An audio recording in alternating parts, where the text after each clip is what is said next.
1장 15절로 2장 7절에서 말하려고 하는 것은 예수 그리스도가 복음이라는 거예요. 바로 그 예수 그리스도로 말미암은 속량, 곧 죄사함을 통해서 우리가 흑암의 권세에서 그의 사랑하는 아들의 나라, 곧 하나님의 나라로 옮겨질 수 있기 때문이라는 것입니다. 자, 그런데 지금 이 예수로 불완전하고 불충족하다라고 말하는 잘못된 그릇된 가르침들에 많이 흔들리고 있다는 것입니다. 그래서 15절로 20절에서 이렇게 얘기했습니다. 아니다는 거예요. 예수가 창조의 주인 되신 분이시다. 그가 근본 되신 분이요, 그가 만물 위에 계셨고 만물보다 먼저 나시니다. 두 번째는 그를 죽은 자 가운데서 먼저 나신 이로 삼으셔서 그로 새 창조의 주인이 되게 하셨다. 새 창조의 주인이 되게 하셨다. 바로 이 예수 그리스도를 통해서 하나님은 그러면 왜 예수 그리스도를 새 창조의 주로, 주인으로 삼으셨느냐? 하나님께서 십자가의 피로 원수되었던 우리와 화평을 이루어서 하나님과 화목하게 되기를 기뻐하셨기 때문이다. 그러기에 21절로 22절에서는 이제 바로 이 예수가 이 땅에 와서 전에는 너희가 죄로 인해서 하나님과 분리되었고 떠나 있었던 너희를 이제는 그의 육체의 죽음으로 화목하게 해서 하나님 앞에 서는데 어떤 흠이나 어떤 책망할 것이 없는 거룩한 완전한 자로 그 앞에 세우려는 이 사역하러 오신 분이 바로 예수님입니다. 그러기에 이제 너희는 이 예수로 충분하고 충족하다는 이 믿음에 굳게 서서 너희가 들은 그 복음의 소망에서 흔들리지 아니하면 너희는 반드시 이러한 새 창조, 즉 흑암의 권세 아래서 그의 사랑의 나라로 옮겨지는 이것을 이루게 될 것이다. 요 얘기했습니다. 바로 나 바울은 이러한 복음의 일꾼이다. 여러분, 이 얘기를 딱 들으면 골로새 지역에 있는 사람들이 어떤 느낌이 들었을 것 같아요? 골로새 교인들에게 지금 이 말하면 골로새 교인들이 뭐라고 생각할까요? 자, 골로새 지역, 거기에 라오디게아가 있고 그 다음에 뭐가 있죠? 예? 히에라 볼리가 있습니다. 그 리아쿠스 광변이라고 하는 이 계곡을 따라서 형성된 그런 중요한 세 도시가 있다 그랬잖아요. 그런데 사도 바울이 여기에 가서 복음을 전한 적이 없어요.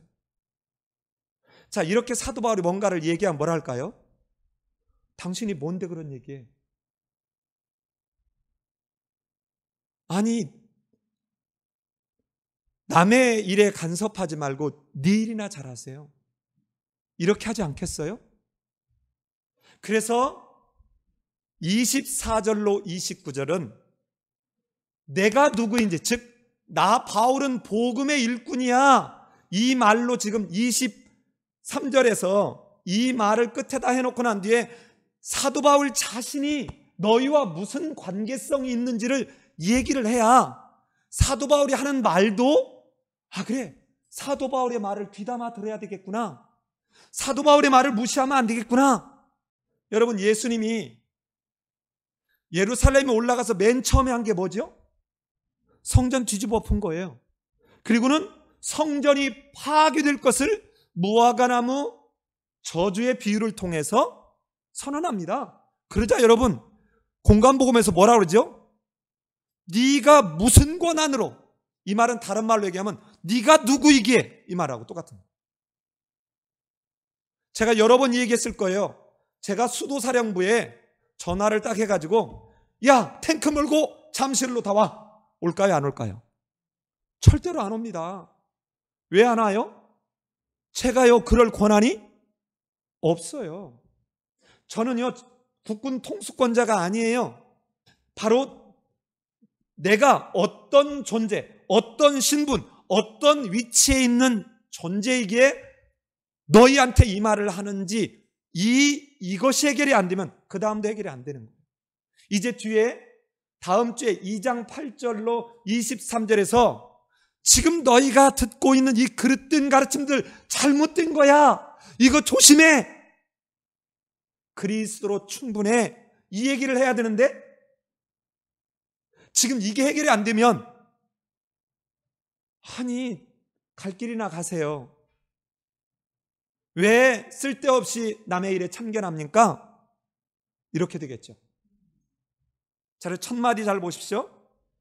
24절에 나는 이제 너희를 위하여 받은 괴로움을 기뻐하고 그리스도의 남은 고난을 그의 몸된 교회를 위하여 내 육체에 채우노라. 내가 교회의 일꾼 된 것은 하나님이 너희를 위하여 내게 주신 직분을 따라 하나님의 말씀을 이루려 함이라. 자, 보세요. 내가 교회의 일꾼 된 것은 어쩌대요? 내 뜻대로 된 게 아닙니다. 내가 하려고 해서 된 게 아니에요. 하나님이 너희를 위하여 내게 주신 직분을 따라 되었다. 즉 전적으로 하나님의 섭리 속에서 된 것이다. 여러분 사실은 이걸 1장 1절에서 한번 얘기했어요. 근데 이야기를 또 한 번 한다고요. 자, 1장 1절에 가보면요, 하나님의 뜻으로 말미암아 그리스도 예수의 사도된 바울, 이렇게 얘기했습니다. 하나님의 뜻으로 말미암아 그리스도 예수의 사도된 바울. 자, 내 뜻대로 된 게 아니라는 거예요. 이 이야기를 다시 한번 얘기합니다. 왜요? 너무도 중요한 얘기를, 이미 앞에서 그리스도가 어떤 분인지를 얘기했고 이거를 근거로 이제 너희에게 그릇된 가르침을 가르치는 이것 잘못됐다, 이 얘기를 하면 수긍하고 따라와야 되는데, 여러분 만약에 바울이 우리와 아무 상관없고 지나가는 그냥 말쟁이, 아주 그럴듯하게 말하는, 아주 오지랖 높게 끼어들기 좋아하는 어떤 존재로 인식을 한다면 사도 바울이 말하는 말은 하나도 안 들릴 거예요. 그래서 지금 얘기하는 겁니다. 내가 강조하고 있죠. 내가 교회의 일꾼 된 것은 하나님이 너희를 위하여 내게 주신 직분이다. 이 말은 너희와 내가 가서 복음을 전하지 않았지만 너희와 내가 상관없는 존재가 아니라 상관이 있는 존재다. 하나님에 의해서 이루어진 일이기 때문에. 자, 이와 같은 이야기가 실은 앞에서 먼저 한번 거론되었습니다. 그게 어딘가요? 18절이에요. 1장 18절. 자, 보십시오. 17절부터 보겠습니다. 또한 그가 만물보다 먼저 계시고 만물이 그 안에 함께 섰느니라. 그는 몸인 교회의 뭐라고요? 머리시라. 자,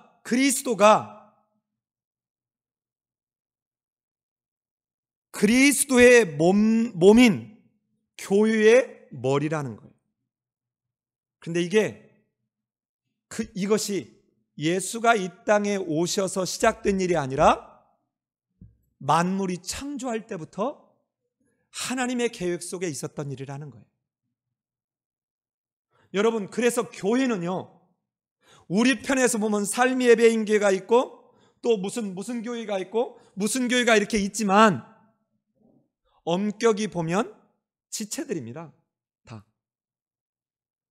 사실은 하나님의 교회는 몇 개예요? 하나입니다. 머리 대신 그리스도를 중심으로 교회는 하나예요.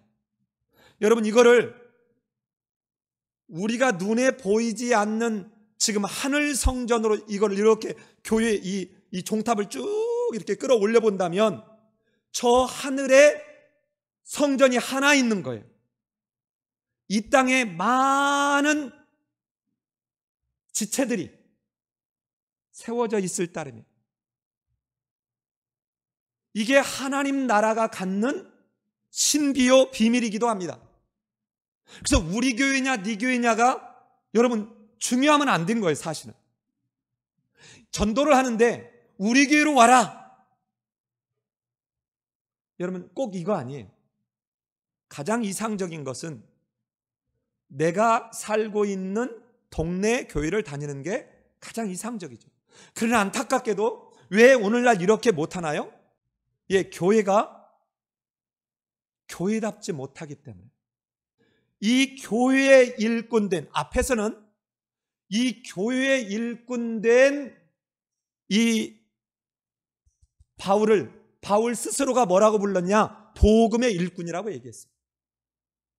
즉 다시 말하면 내가 교회의 일꾼된 것은, 이것을 지금 25절에 설명하는 거예요.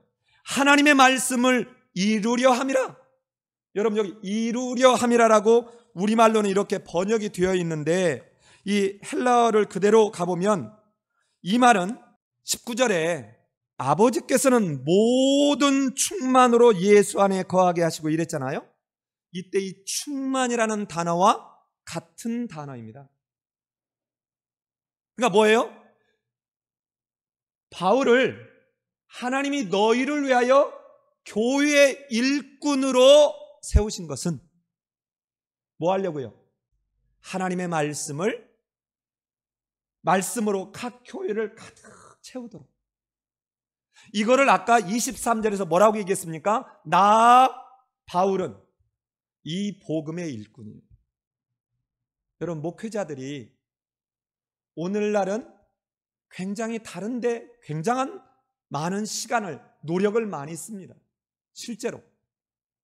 그런데 그거를 잘못하면 성도가 줄어요. 뭐 잘해야 돼요? 잘 찾아가지고 여러분 애경사 잘 아주 흡족하게 챙겨야 되고요. 개업할 때 가서 잘 해야 되고요. 전부 가다가 관계 관리하는 데 시간을 많이 소비해요. 이걸 하면 안 된다는 말이 아니에요. 더 중요한 본질이 이러다 보니까 할 시간을 얻지 못하는 거예요. 하나님께서 교회 일꾼으로 세우셔서 하나님이 하시려고 했던 게 뭐냐? 하나님의 말씀이 충만하게 가득 차게 하려고 한 거예요.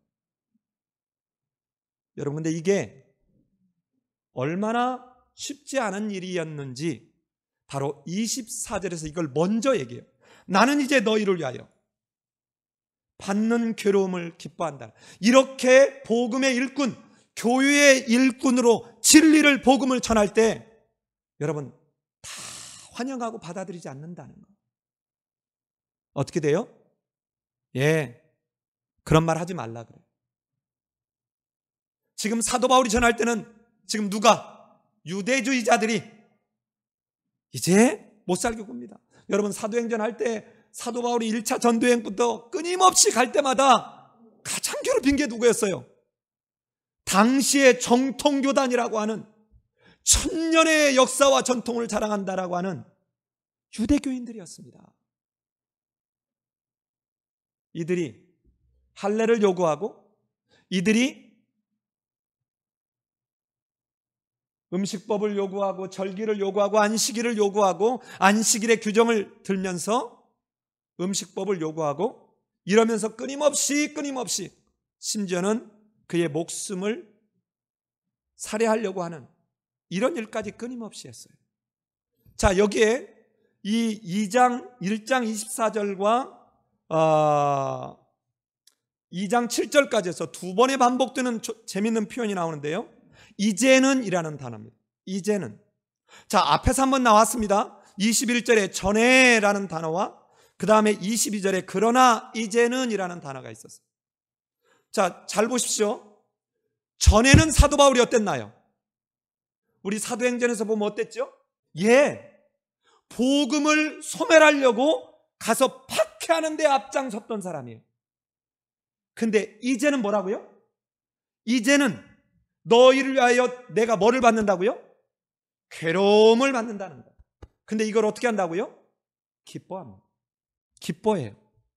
자, 기뻐하면서 어떻게 합니까? 그리스도의 남은 고난을 그의 몸된 교회를 위하여 내 육체에 채우노라.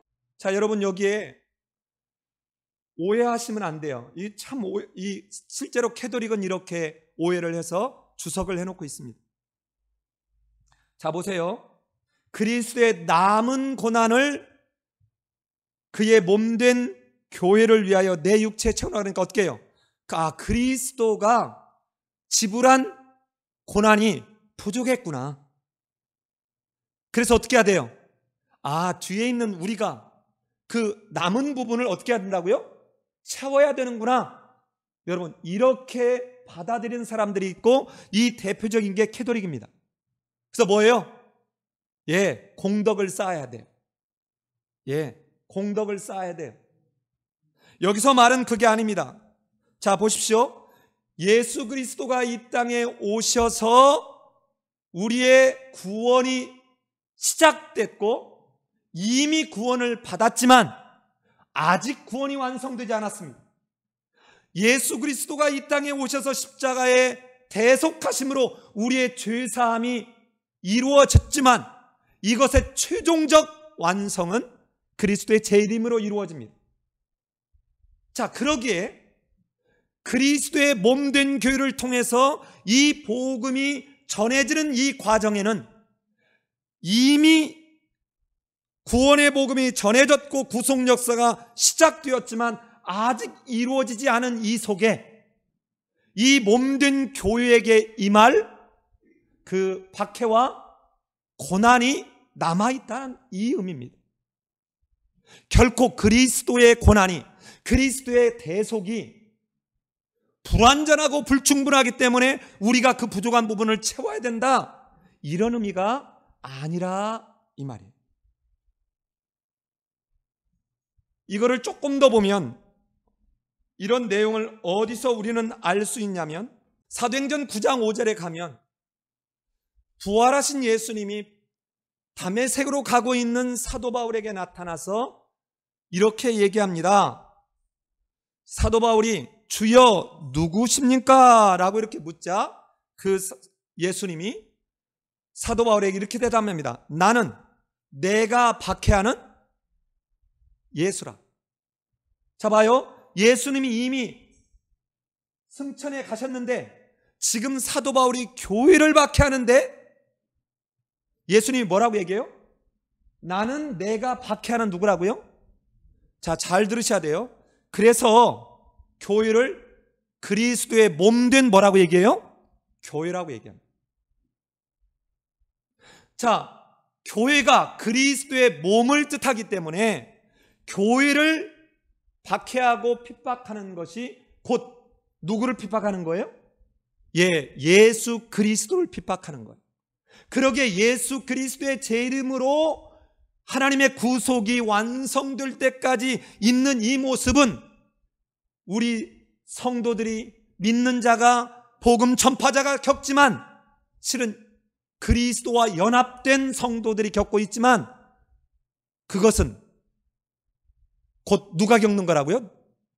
예수 그리스도가 여전히 그의 재림의 날까지 몸된 교회와 함께 고난을, 박해를 받는다, 이 말이에요. 이 일에 사도 바울이 뭘로요? 예수님이 고난은 필수래, 어쩔 수 없대. 여러분, 이게 아니에요. 그러니까 필연적으로 복음 전파에는 고난이 따르기에 감수할 수밖에 없어라고 하는 피동적 어떠한 어쩔 수 없는 거잖아, 이게 아닙니다. 적극적이고 능동적이고 기뻐한다는 것. 여러분, 복음을 전하는데 환영하던가요, 사람들이? 아니에요. 제가 고등부 전도사를 할 때 토요일 날 고등학교 앞을 갑니다. 그래서 전도지하고 사탕을 이렇게 막 선생님들이랑 이렇게 만들어 가지고 가요. 애들 이렇게 하교할 시간에. 그러면요, 절대 다수가 어떻게 하냐, 사탕만 싹 하고 전도지는 길에다 다 버려요. 진짜 버립니다. 여러분, 관심도 안 둬요, 애들. 여러분, 환영받지 못해요. 자, 그러면 그게 끝나고 나면 저는 선생님들이랑 오면서, 그 길을 오면서 그 길에 엉망이 돼 있는 그걸 다 하나씩 주워요, 다시. 여러분, 그들이 이렇게 버리는 것은 원하지 않는데 주었기 때문이기도 하지만, 어쩌면 우리 믿는 자들이 그들에게 정말 저 사람들처럼 나도 돼보고 싶어라고 하는 감동을 주지 못했기 때문일 수도 있을 것입니다. 어쨌든 지금 사도 바울은 내가 너희를 위하여, 자, 여기에 두 개를 잘 보세요. 너희를 위하여와 그의 몸된 교회를 위하여요. 여러분, 많은 사람들이 뭔가 일을 하다가 어떤 어려움을 겪으면 내가 주를 위하여 뭐를 하다가 봉사하다가 고난을 당한다고 너무 쉽게 말합니다. 아니요. 자기 고집 때문에, 자기 욕심 때문에, 자기의 잘못된 어떤 것 때문에 여러분 당하는 것을 이렇게 미화시키면 안 돼요. 보세요. 너희를 위하여는 곧 주의 몸된 교회를 위하여입니다. 주의 몸된 교회에 복음을 전하고 그들이 믿음을 견고하게 서가는 이 일에 내가 당하는 괴로움, 이것을 하는데 내가 지불해야 될 고난, 이것은 내가 그냥 어쩔 수 없이 지불하는 게 아니라 기뻐한다는 거예요. 자, 왜 이렇게 기뻐한다라고 이런 표현을 하나요? 여러분, 예수님이 이렇게 말씀했습니다. 제가 한번 읽어볼게요. 마태복음 5장 11절 12절이 바로 산상수훈에서도 팔복에 해당합니다. 자, 그런데 이 팔복 결론 부분에 이렇게 가 있어요. 나로 말미암아 너희를 욕하고 박해하고 거짓으로 너희를 거슬러 모든 악한 말을 할 때는 너희에게 복이 있나니 기뻐하고 즐거워하라. 뭐 하래요? 기뻐하고 즐거워하래요. 하늘에서 너희 상이 큼이라. 너희 전에 있던 선지자들도 이같이 박해하였느니라. 자, 보세요. 여러분, 누군가가 나를 모욕 주고 못살게 굴고 핍박하고 박해하는데 여러분 어떻게 기뻐할 수 있나요? 아니, 짜증나리로다가 정상 아닌가요? 하나님, 내가 이렇게 했는데 왜 이렇습니까? 신경질 난다고 하는 게 오히려 정상적이지 않나요? 왜 사도 바울이 내가 기뻐한다고 말하고 있을까요? 사도행전에서 사도 바울이 이렇게 하기 전에 베드로와 요한이 이 모습을 먼저 앞에 보여줬습니다. 사도행전 5장 41절에 가면 이렇게 얘기합니다. 사도들이 이제 그 대제사장과 장로들, 이 사람들에게 흠뻑 옥에 갇혀 두드려 맞았어요. 맞고 난 뒤에 이렇게 얘기합니다. 사도들은 그 이름을 위하여, 즉 그리스도의 이름을 위하여 능욕받는 일에 합당한 자로 여기심을 기뻐하면서 공회 앞을 떠나니라. 여러분, 이게 정상인가요? 자, 이런 사람을 히브리서 11장에 가면 11장 38절에서 이런 사람은 세상이 감당하지 못하느니라. 이런 사람 어떤 사람이에요? 어떤 이들은 조롱과 채찍뿐 아니라 결박과 옥에 갇히는 시련도 받았고 돌로 치는 것과 톱으로 켜는 것과 시험과 칼로 죽임을 당하고 양과 염소의 가죽을 입고 유리하며 궁핍과 환난과 학대를 받았어요. 그런데 이 사람들이 기뻐한단 말입니다. 여러분, 안 이상합니까? 왜 그랬을까요? 그 이유가 26절, 27절이에요. 자, 26절, 27절 한번 읽어볼까요? 같이 읽습니다. 시작. 예. 여러분, 비밀이라는 것은 아는 사람은 알고 모르는 사람은 죽었다 깨나도 모르는 게 비밀이에요. 자, 그래서 비밀, 감춰졌던 것, 계시, 이런 말이 이렇게 같이 연결돼서 생각하면 돼요. 자, 감춰졌다, 알려졌다, 드러났다, 나타난 바 되었다, 이런 말이 다 같은 개념이라고 생각하시면 됩니다. 자, 그런데 보세요. 지금 이게 왜 그러냐면요, 이러한 비밀을 당시에 이 골로새 지역에 있는 이 그릇된 가르침을 하고 있는 사람들이 뭐라고 얘기했냐? 이러한 비밀은 아주 특별한 소수만 알 수 있다고 본 거예요. 그런데 지금 사도 바울은 이 비밀이 그리스도 안에 있는 유대인뿐만 아니라 모든 이방인에게도 이 비밀이 풍성히 나타나도록 하나님이 일하셨다는 거예요. 그러니까 어느 특별한 소수에게만 주어진 것이라고 생각한 이것이 아니라 이게 그릇됐다는 거예요. 이렇게 가르치는 게 뭐다? 교묘한 속임수다. 이때 여러분 2장 4절에 이 말이 있거든요. 교묘한 속임수, 교묘한 말로 너희를 속이지 못하게 하라. 이때 이 교묘한 말이라는 말이 무슨 말이냐면요, 우리말로는 교묘한 말이라고 했는데 이 말은 두 개의 단어가 합쳐진 거예요. 로고스, 하나님의 말씀을 위반하게 하는 말, 하나님의 말씀을 떠나게 하는, 유혹하는 말, 이런 말이에요. 여러분, 근데 어떤 데서 아주 설득력 있는 말이에요. 자, 제가 한번 얘기해 볼까요? 여러분, 예수님이 요셉과 마리아가 부부로 결혼해서 함께 살지 않았는데 예수가 태어났다는 게 이게 이성적으로, 합리적으로 믿어져요? 자, 십자가에 못 박혀 죽은 예수가 무덤까지 했어요. 3일 만에 다시 살아난 것도 그렇지만 그 예수가 육체를 가진 채 하늘로 올라갔다, 그들이 보는 데서 올라갔다는 거예요. 이게 믿어져요? 이성적으로 믿어져요? 여러분, 안 믿어지는 게 정상이에요. 제가 늘 얘기하지만요, 안 믿어지는데 그냥 내가 그래도 교회를 몇 년 다녔는데 아멘 해야지. 아멘. 여러분, 이러고 있어서 될 일이 아니에요. 자, 그런데 이 비밀은 만대와 만세로부터 감춰졌던 거예요. 즉 창조 이래 감춰졌던 거예요. 그런데 지난주에 얘기했죠. 그는 하나님의 형상이라, 즉 하나님을 계시하는 자다, 이 말이에요. 하나님이 예수를 이 땅에 보내셔서 이 예수로 말미암아 이 비밀이 뭐 하는 거예요? 계시되는 거예요. 그래서 고린도후서에서는 하나님의 영광의 빛이 그리스도로 말미암아 너에게 비추었다고 얘기하는 거예요. 여러분, 이게 누군가 특별히 뭔가 신비한 지식을 가져야 이 비밀을 알거나, 또는 뭔가 황홀경, 무아지경에 빠지는 득도를 해야 뭐가 되거나, 이런 게 아니라는 거예요. 그리스도 예수를 믿으면 너희 안에서 바로 하나님의 능력의 역사로 너희가 이 비밀을 알게 된다.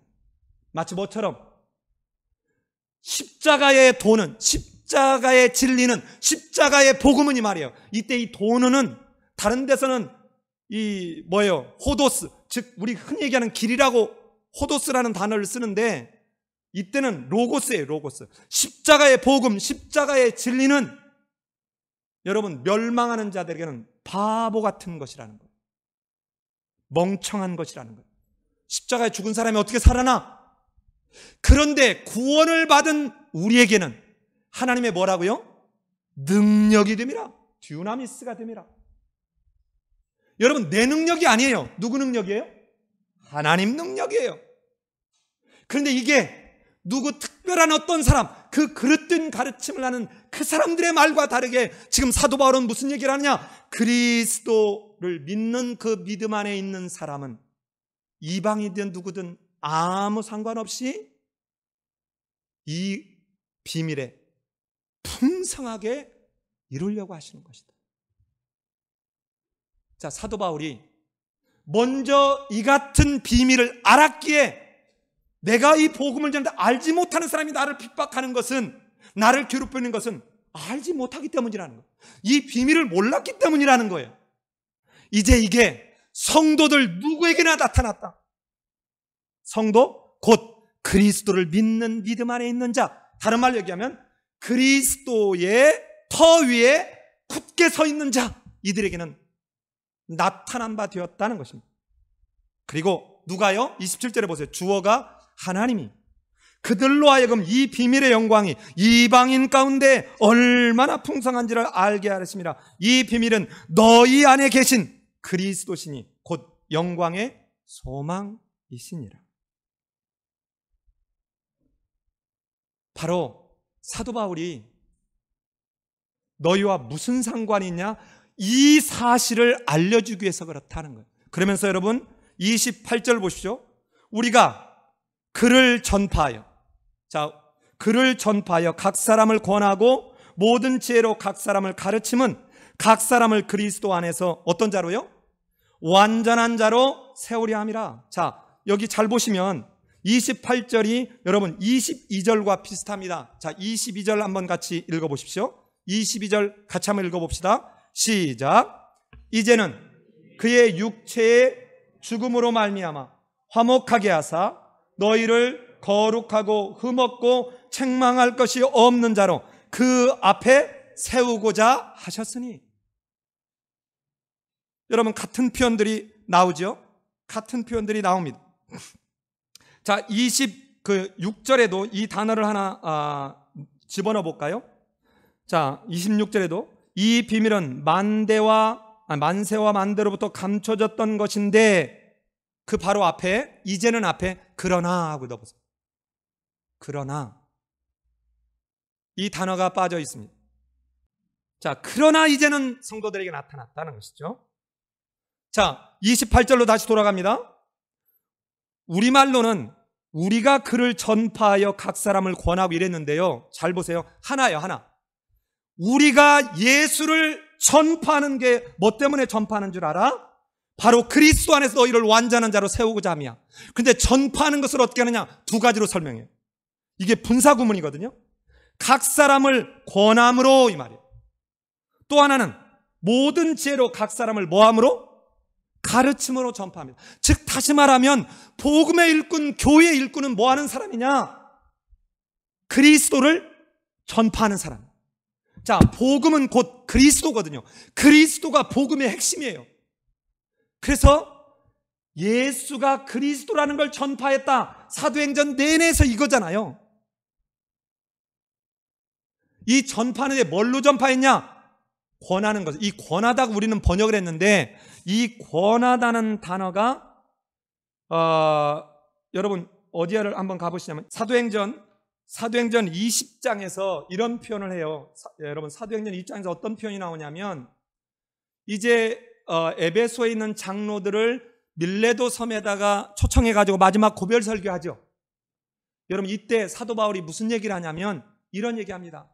내가 3년 동안이나 밤낮 쉬지 않고 눈물로 너희 각 사람을 훈계하던 것을 기억하라, 이런 말합니다.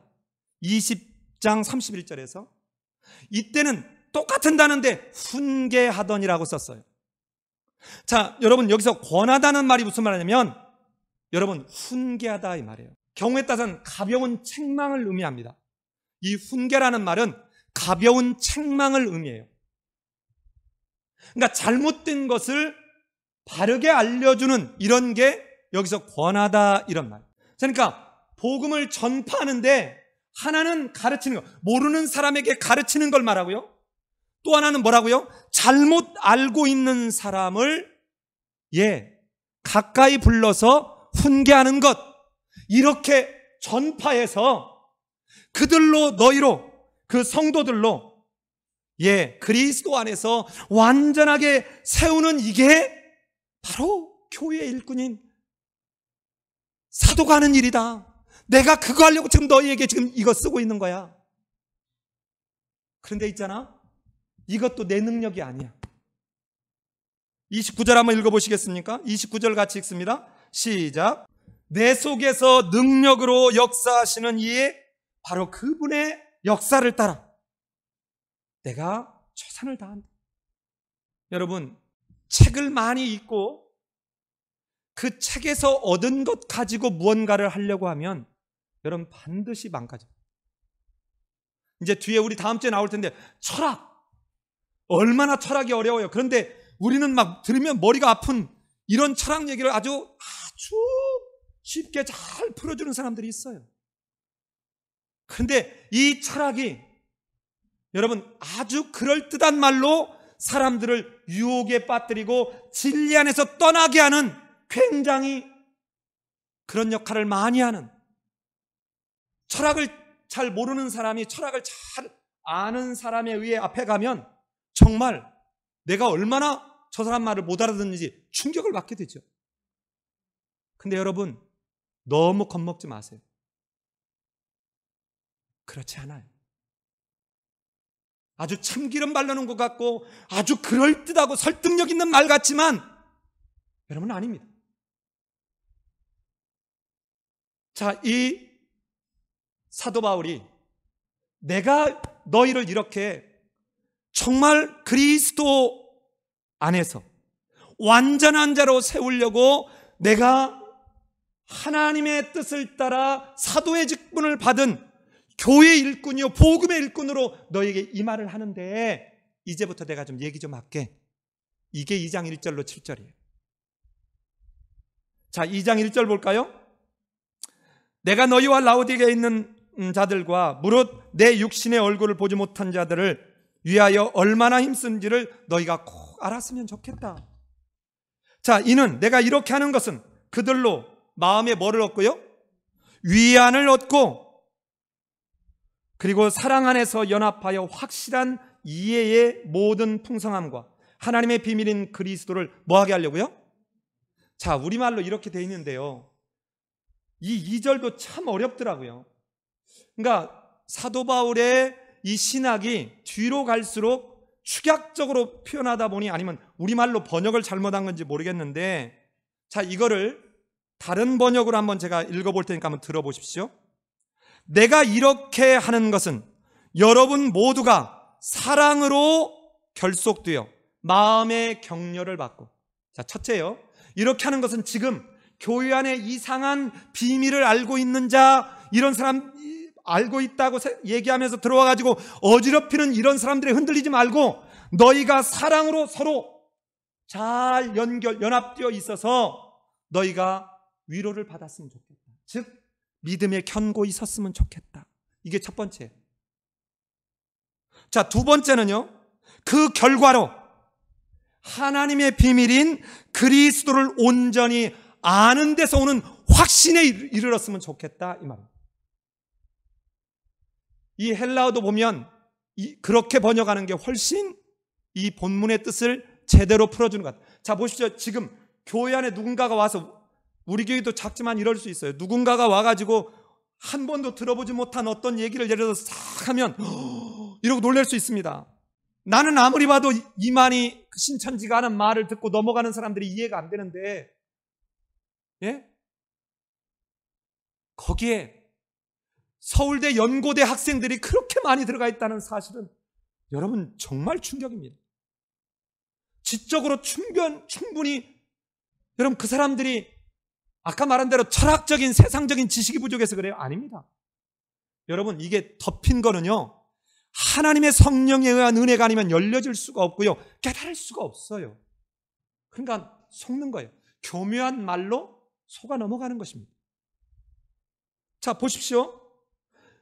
여러분, 이렇게 이들이 와서 이렇게 이상한 말을 가지고 현혹할 때, 이때 굉장히 중요한 게 뭐예요? 너희가 사랑으로 결속돼서 연합돼서 서로 위로를 주고받는 거예요. 자, 그럴 때 하나님의 말씀에 굳게 서자. 하나님의 말씀이 무엇인지 알아보자. 그리고는 그가 흔들릴 때 그 복음의 진리로 잘 도와주는 거예요. 여러분, 누군가가 어려움을 겪고 있을 때 자기 경험 얘기하고, 또는 누군가 예를 들어서 가령 상담 전문가에 가서 상담에 심취해 있고, 여러분 해보세요. 되나? 진짜 되나 해보세요. 일시적으로 약을 먹고 상담을 받아가면서 했을 때 본질적인 것은 인간의 생사화복의 주인 되시는 하나님 앞에서 이게 뒤집어져야죠. 이것을 옆으로 제껴놓고 난 뒤에, 가령 예를 들어서 누군가 사람의 경험을 통해서 또는 상담을 통해서 이 문제가 해결될 것 같으면, 여러분 종교 예수님 굳이 필요 없어요.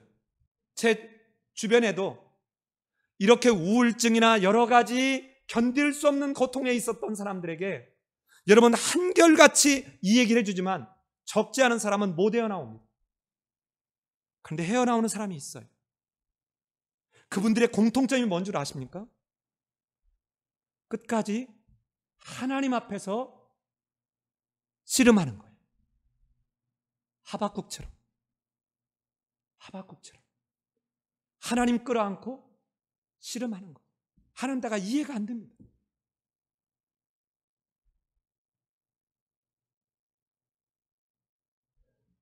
옆에 있는 성도들이 사랑으로 연합돼서 그를 복음 안에서 위로할 때, 바로 하나님의 비밀인 그리스도를 알므로 믿음 안에 확실하게 서는 이 일이 가능하다는 거예요. 이 일이 가능하다는 거예요. 그래서 너희가 이렇게 하도록 나도 복음의 일꾼으로, 교회의 일꾼으로 이런 것을 힘쓰고 있다. 왜 그래요? 3절 보십시오. 그 안에는 뭐가 있어요? 지혜와 지식의 모든 뭐가요? 보화가 감춰져 있느니라. 자, 아까 봤죠? 지금 그 비밀을 알고 있다고 하는 사람들은 있잖아, 이건 아무나 모르는 거야. 뭔가 득도를 한 사람만 아는 거야. 그런데 그리스도 안에 그 모든 지혜와 그리고 지식의 모든 보화가 다 감춰져 있는. 그러니까 이 말은 그릇 가르치는 사람들의 그 무언가를 얻어야 된다라고 하는 여기에, 이 교묘한 말에, 유혹하는 말에, 그럴듯한 말에 속아 넘어가지 마라. 그리스도 안에. 자, 4절 가봅시다. 4절 가보면, 내가 이것을 말하면 아무도 교묘한 말로 너희를 속이지 못하게 하려 합니다. 자, 제가 앞에서 얘기했죠. 어떻게 속인다고요? 이 비밀은 특별한 사람들만 알아. 어떤 사람? 목사 안수 받은 사람. 어떤 사람? 방언하는 사람. 어떤 사람? 이런 어떤 성격을 백독한 사람. 아닙니다. 이 신비는요, 난 놓고 기억자도 몰라도 됩니다.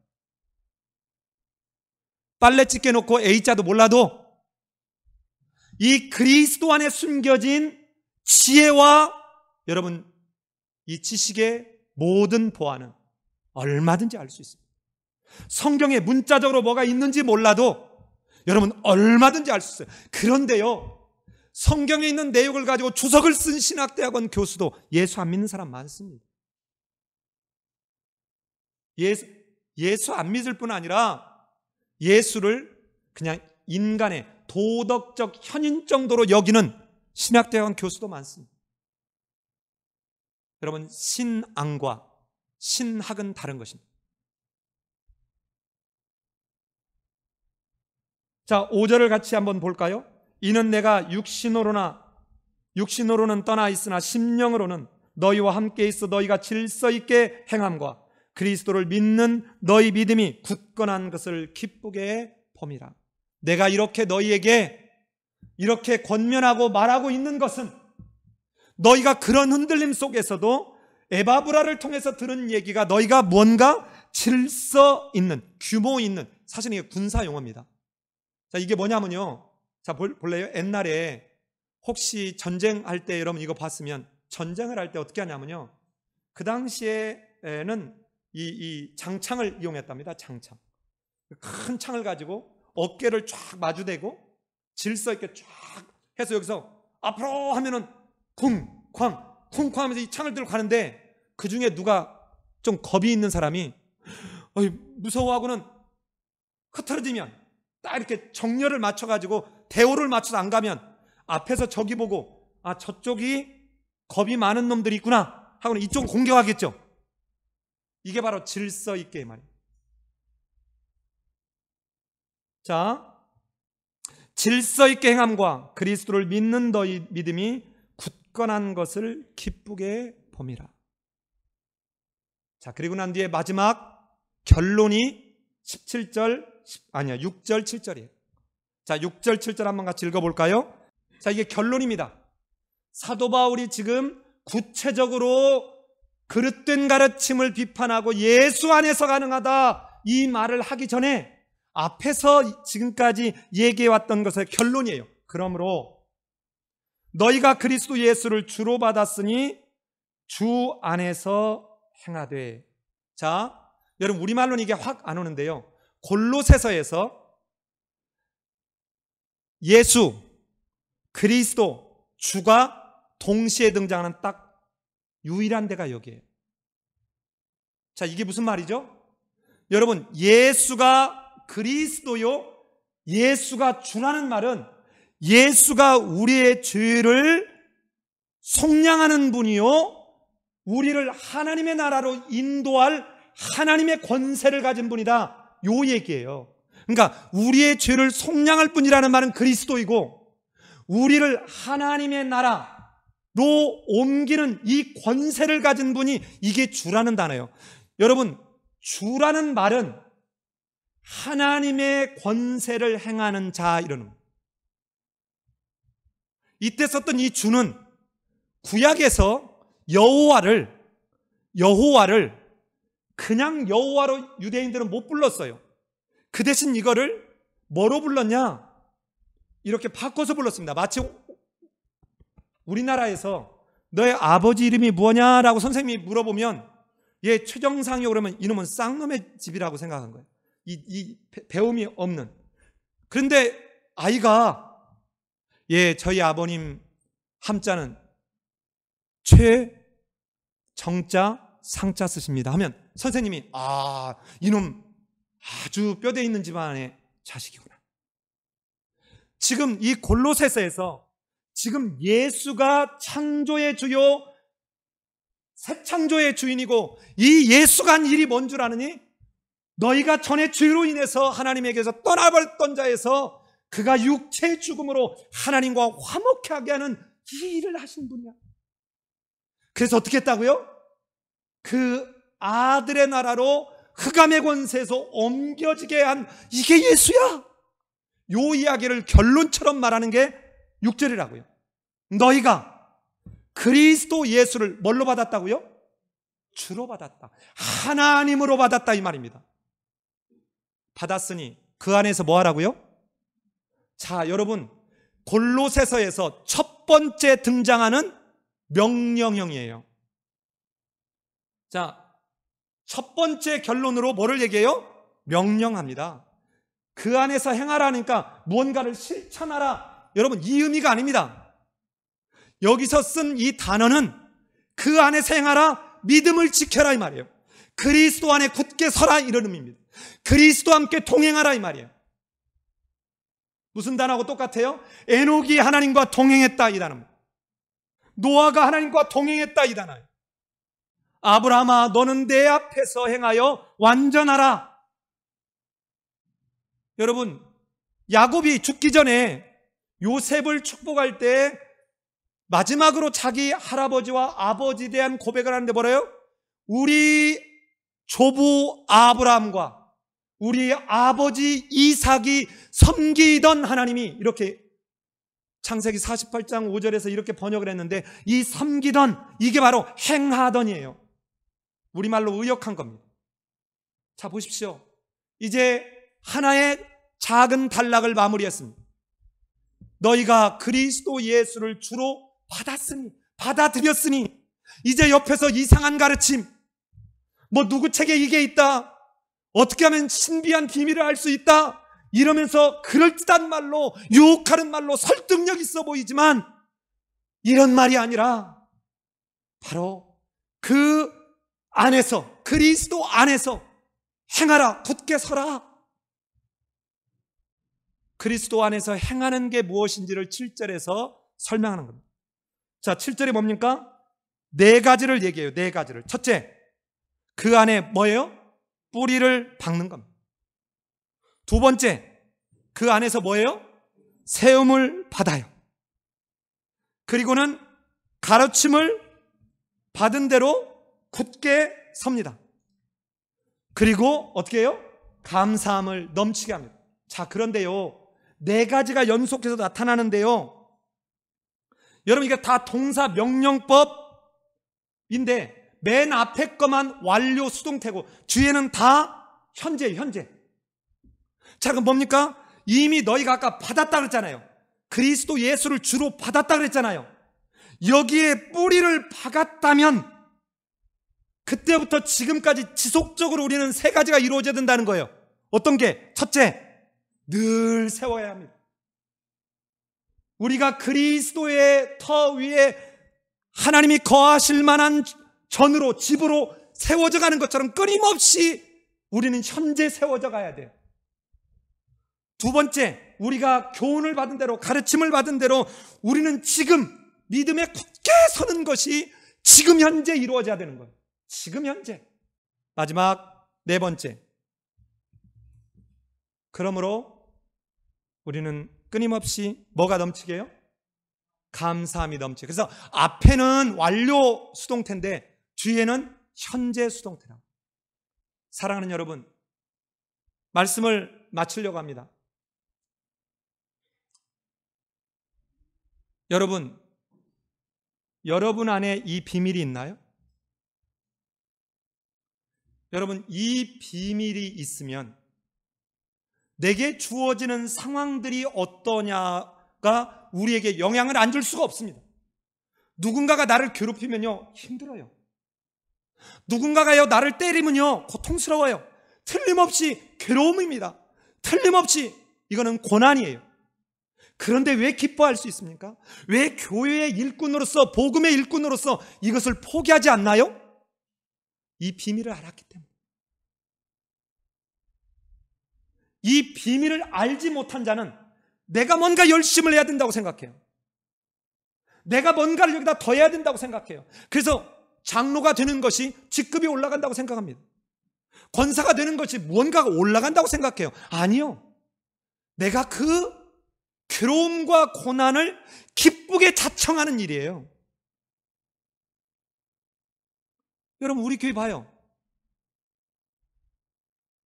권사님이 맨 처음 와서 주방 챙깁니다. 권사님이 맨 일찍 와서 성찬 준비, 70 넘은 집사님이 와가지고 뭐예요? 성찬포 다리미질해요. 여러분 보세요. 자, 이렇게 한다고 뭐가 달라집니까? 내게 주어지는 게 뭐가 있어요? 아무것도 없어요. 여러분, 이거를 내가 무언가를 해야, 내가 뭔가를 보태야 내가 믿음이 자라고 그럴 수 있다면, 여러분, 이 땅에 흑암의 권세에서 하나님의 나라로 옮겨질 사람은 아마 굉장히 거의 불가능할 겁니다.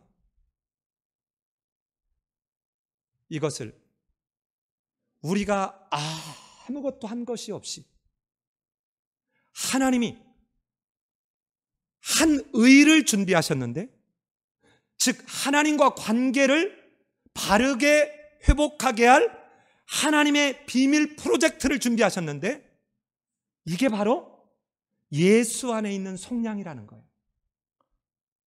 여러분, 이 비밀을 여러분이 아셨다면 이제 기쁨을 누리면서 사십시오. 그 감격을 여러분 누리면서 사십시오. 우리 상황이 없어지는 것이 아닙니다. 내가 아무리 비가 너무 많이 와 해도 여러분, 억수 같은 비가 내리는 것은 내리는 비를 내가 막을 수는 없지만 내가 우산을 쓸지 그냥 맞을지 처마 밑에서 잠깐 피할지는 내가 선택할 수 있잖아요. 왜요? 어디에서요? 모든 지혜와 지식의 보화가 그리스도 안에 있기에 그 그리스도 앞에 내가 구하고 엎드리면 그리스도께서 여러분을 도우실 것입니다.